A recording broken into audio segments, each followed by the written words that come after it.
Hello students, आज हम शुरू करने जा रहे हैं 9th क्लास का केमिस्ट्री का जो फर्स्ट चैप्टर है मैटर इन आवर सराउंडिंग। ठीक है, सो हम इसमें पढ़ते हैं बेटा व्हाट इज मैटर।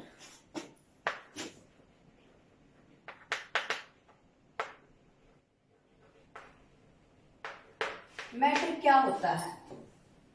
क्या होता है matter? Anything which occupy space, anything which occupy space means volume.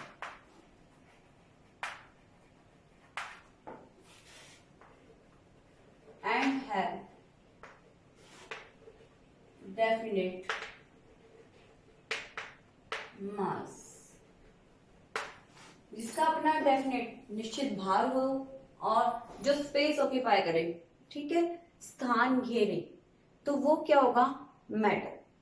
Matter कोई भी ऑब्जेक्ट, कोई भी वस्तु हो सकती है। For example table, chair, pen, book etcetera. कोई भी ऑब्जेक्ट, कोई भी सब्सटेंस हमारा मैटर हो सकता है। ठीक है, जो स्पेस ऑक्यूपाई करेगा, जिसका अपना डेफिनेट मास होगा, इन सब को हम मैटर में कंसीडर करेंगे। अब कुछ ऐसे पॉइंट्स होते हैं जिनको मैटर में कंसीडर नहीं करते। For example not considered in matter, not considered in matter. क्या क्या कंसीडर नहीं करते हैं मैटर में? First, sensation. हम सेंस करते हैं, जैसे स्मेल सुनते हैं ईयर से, टंग से, जैसे हम टेस्ट करते हैं, तो जो ये सेंसेशन है ये हम मैटर में कंसीडर नहीं करते। Second point, emotions. Emotions like hate, love, हम इस तरह के इमोशंस को मैटर में कंसीडर नहीं करते। थर्ड पॉइंट, कोई भी क्वांटिटी लाइक टाइम, टेम्परेचर,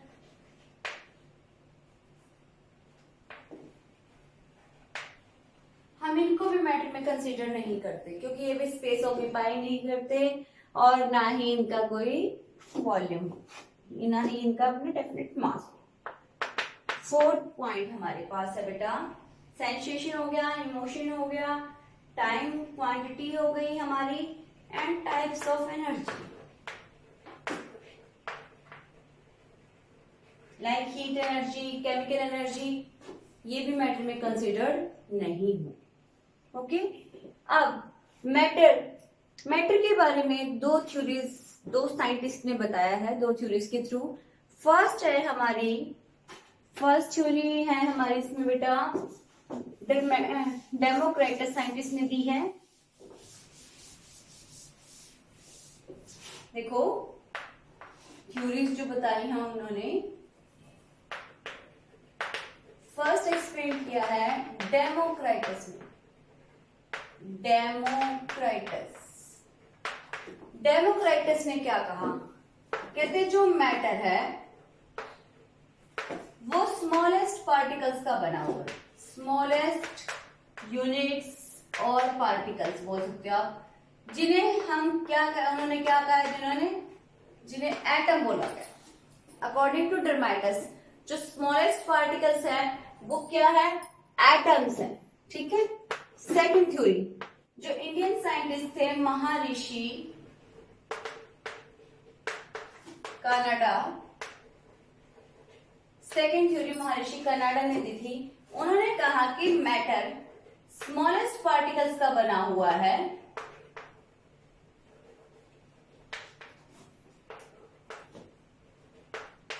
जिन्हें परमाणु नाम दिया गया। परमाणु, क्या नाम दिया गया? जिन्हें परमाणु का नाम दिया गया। तो ये दो थ्योरीज थी, डेमोक्रिटस ने दी थी और महर्षि कनाडा ने दी थी।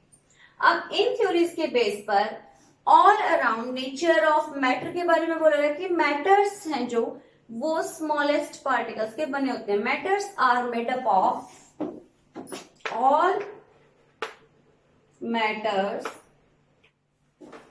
Are made up of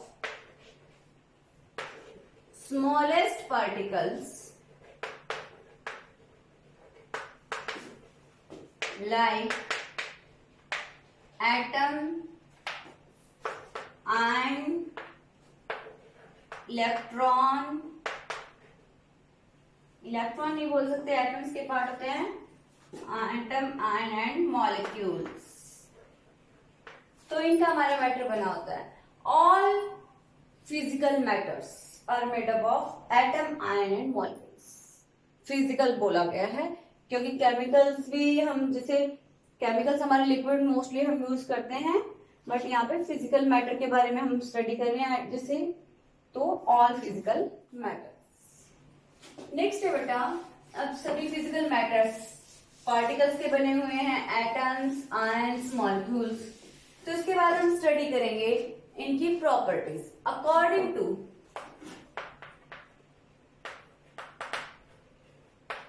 kinetic theory.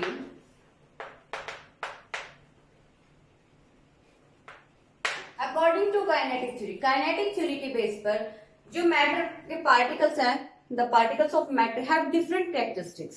तो उन कैरेक्टरिस्टिक्स के बारे में बात करेंगे हम, कैरेक्टरिस्टिक्स ऑफ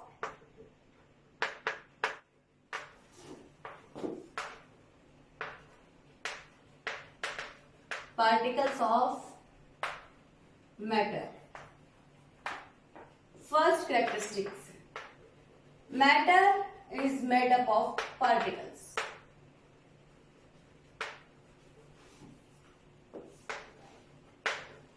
कहते जो मैटर है वो पार्टिकल्स का बना होता है।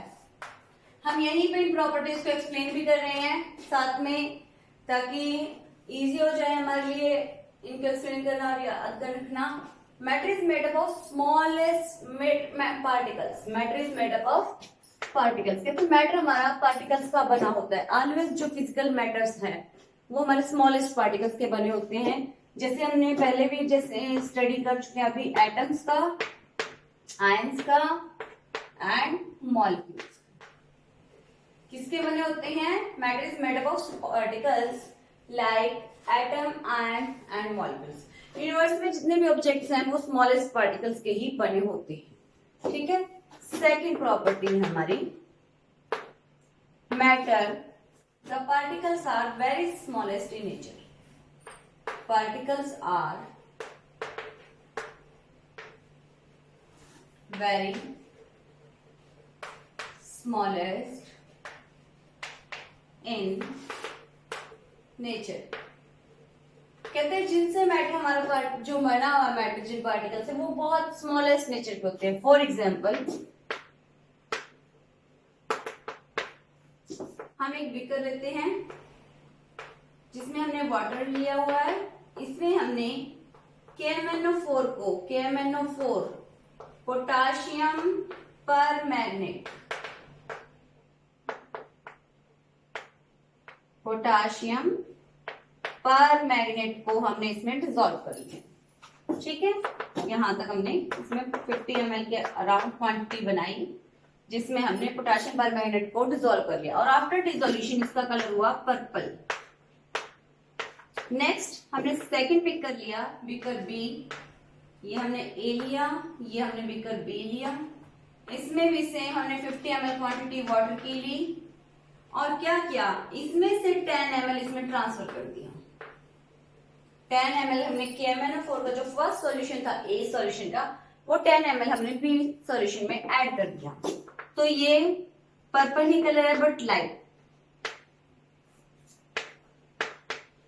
Light purple colour. सिमिलरली हमने इस प्रोसेस को सी बीकर में किया, यहां से 10 ml लेकर, फिर हमने डी बीकर में किया,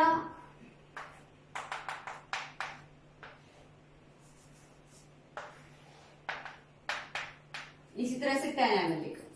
लास्ट में जब हम इस प्रोसेस को सिमिलरली साइमल्टेनियसली कर रहे हैं लगातार, तो हम लास्ट में देखते हैं कि फेडेड पिंक कलर आ जाता है।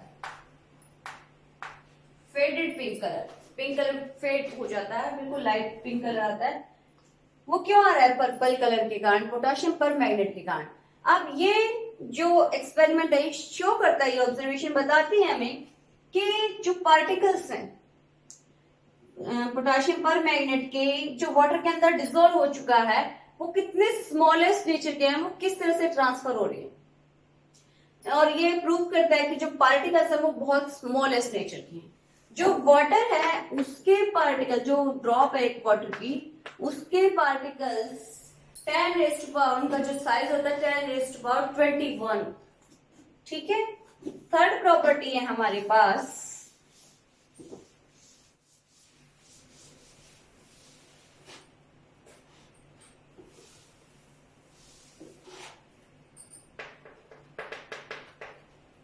particles of matter have space in between them। कहते जो पार्टिकल्स हैं मैटर के, उनके बीच में स्पेस प्रेजेंट होता है। इसका सबसे बेस्ट एग्जांपल है हमारी डिसोल्यूशन प्रोसेस। इसको एक्सप्लेन करने के लिए हमारे पास है डिसोल्यूशन प्रोसेस।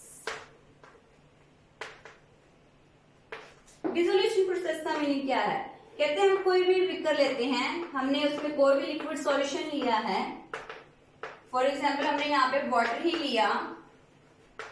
अब हम इसमें डिसॉल्व करते हैं, चाहे हम शुगर डिसॉल्व करें, साल्ट डिसॉल्व करें या कोई भी केमिकल डिसॉल्व करें, तो वो इजिली डिसॉल्व हो जाता है। क्यों? क्योंकि जो वाटर मॉलिक्यूल्स हैं जो हमारे, उनके बीच में इंटरमॉलिक्यूलर स्पेस प्रेजेंट होता है। इंटरमॉलिक्यूलर स्पेस प्रेजेंट होता है, जिसके कारण जितने भी हम सब्सटेंसेस लेंगे वो उसमें इजिली डिसॉल्व हो जाएंगे। थर्ड प्रॉपर्टी हमारी यही है कि पार्टिकल्स के बीच में स्पेस है, और कोई भी सब्सटेंस तभी डिसॉल्व होगा जब उसके बीच में स्पेस होगा, ताकि वो उनके साथ, उन वाटर मॉलिक्यूल्स के साथ इंटरेक्शन शो कर सके इजिली उस स्पेस के अंदर। ठीक है, और डिसॉल्व हो जाए। नेक्स्ट फोर्थ प्रॉपर्टी है हमारे पास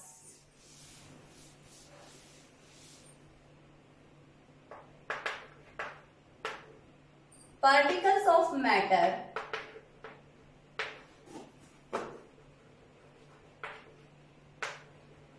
have force of interaction, cohesive force।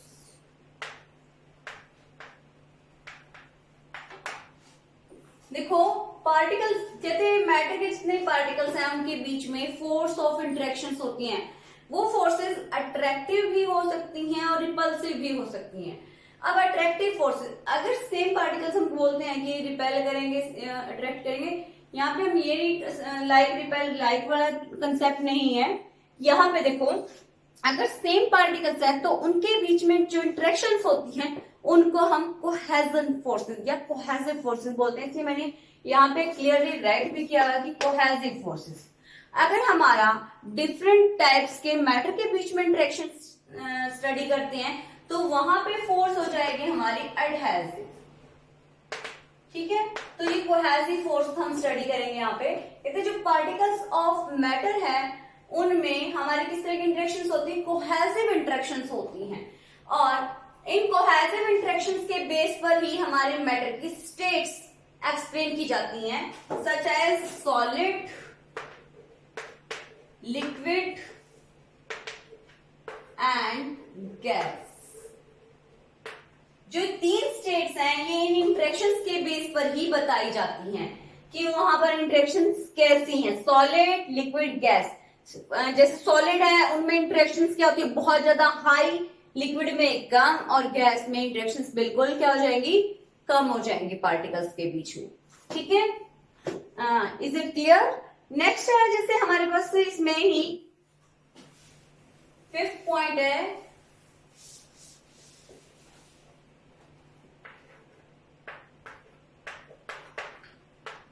Particles of matter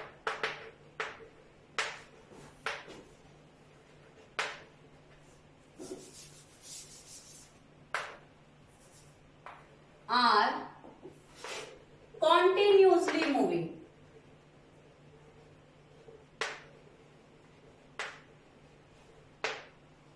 Not stationary.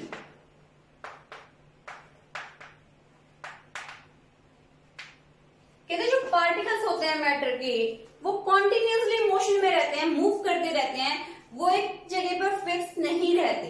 ठीक है, अब वो किस तरह से मूव करते हैं, जैसे सॉलिड है, अब कह सकते हैं कि सॉलिड के पार्टिकल्स तो फिक्स होते हैं एक जगह पर, वो फिक्स पोजीशंस में है, बट वो अपने ही एक्सिस पर ऑसिलेशन शो करते हैं। अब लिक्विड के पार्टिकल्स में आप देखते हो, लिक्विड के पार्टिकल्स में स्पेस प्रेजेंट होता है, गैसेस में बहुत ज्यादा होता है। फॉर एग्जाम्पल एक डार्क रूम है जिसमें लाइट ऑफ कर रखी है, वहां पे एक रोशनदान है, तो उसमें से अगर आप लाइट आते हुए देखते हो ना, एक बीम ऑफ लाइट, तो उसमें जो सस्पेंडेड पार्टिकल्स होते हैं, सस्पेंडेड डस्ट पार्टिकल्स, तो उस लाइट में आप उन सस्पेंडेड पार्टिकल्स को उनमें क्या देखोगे, उनको मोशन में देखोगे, बहुत ज्यादा फास्ट मोशन होता है उन पार्टिकल्स के बीच में। ठीक है, तो इसी तरह से पार्टिकल्स ऑफ मैटर भी में भी बहुत फास्ट मोशन होता है। अब ये मोशन पार्टिकल्स का कैसे है, किस तरह से वो ज्यादा मूव करते हैं, कम मूव करते हैं, ये डिपेंड करता है पार्टिकल्स की काइनेटिक एनर्जी पर।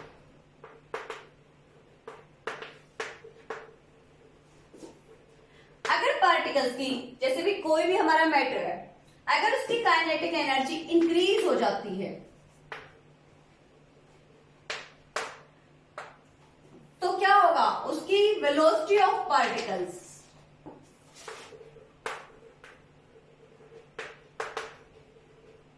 भी इंक्रीज हो जाएगा। और velocity of particles means speed particles की बढ़ जाएगी।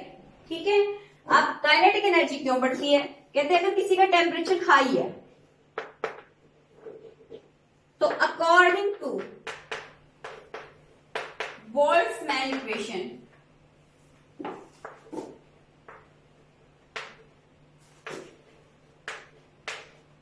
Kinetic energy directly depend upon temperature.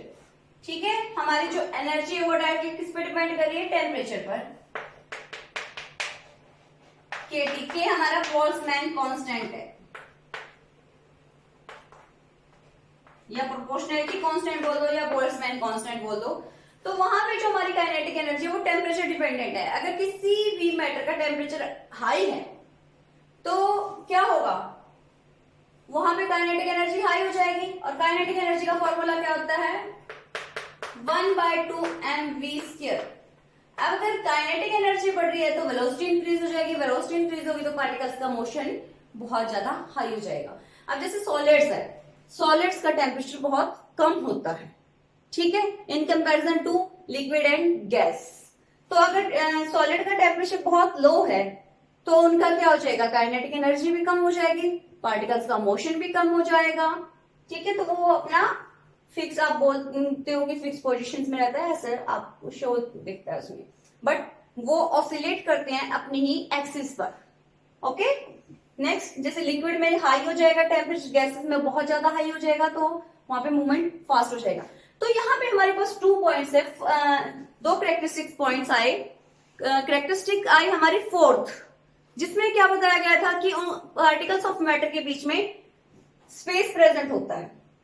ठीक है, और लास्ट में आई हमारे पास पार्टिकल्स ऑफ मैटर के बीच में, पार्टिकल्स ऑफ मैटर हमारे कॉन्टिन्यूसली मूव करते हैं। सॉरी, वहां पे हमारी 4th करेक्टरिस्टिक्स थी कि जो हमारे पार्टिकल्स ऑफ मैटर हैं,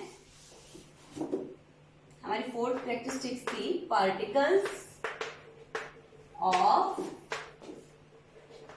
matter have interaction between them.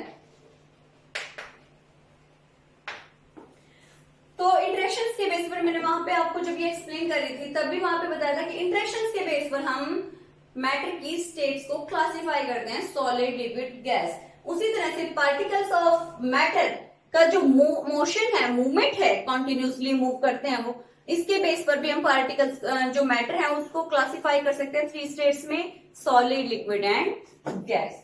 तो ये 2 कैरेक्टरिस्टिक्स हमें स्टेट्स ऑफ मैटर को एक्सप्लेन करने में हेल्प करती हैं। Explain the states of matter. ठीक है, अब इसी में चलते हैं हम। Particles of matter are continuously move, इसको हम कैसे एक्सप्लेन कर सकते हैं? फॉर एग्जाम्पल, अगर बत्ती जलाते हैं हम घर में तो उसकी स्मेल कुछ टाइम के बाद पूरे घर में आने स्टार्ट हो जाती है। खाना बनाते हैं तो खाने की स्मेल भी काफी डिस्टेंस तक चली जाती है। परफ्यूम अगर लगाते हैं तो परफ्यूम की स्मेल, अगर हमने किसी एक रूम में परफ्यूम जैसे लगाया है तो पूरे रूम में से स्मेल आनी स्टार्ट हो जाती है धीरे धीरे। तो क्या होगा कि ये क्यों होता है? वो इसका रीजन यही है कि particles of matter are continuously moving. तो इसको एक टर्म, जो particles of matter are continuously moving, इसको नाम भी दिया गया एक टर्म की फॉर्म में, डिफ्यूजन। डिफ्यूजन क्या है? Movement of particles, movement of particles from high concentration to low concentration. High concentration means जहां पे हमने अगरबत्ती लगाई वहां पे उसकी हाई कंसंट्रेशन है, तो धीरे धीरे जहां पर नहीं है उसकी स्मेल वहां पर वो लो कंसंट्रेशन में मूव कर जाता है। ठीक है, तो हॉट सिजलिंग फूड की स्मेल भी मतलब इसी तरह से दूर हाई डिस्टेंसेस तक पहुंच जाती है। तो वो क्यों होता है? पार्टिकल्स ऑफ मैटर के कॉन्टिन्यूसली मोशन के कारण ऐसा होता है। ठीक है, अब आपके पास ये सभी प्रॉपर्टीज एक्सप्लेन की जा चुकी हैं। आपको ये 1 by 1 स्टडी करनी है, रीड करनी है और इनको लर्न करना है। ठीक है, ओके, थैंक यू।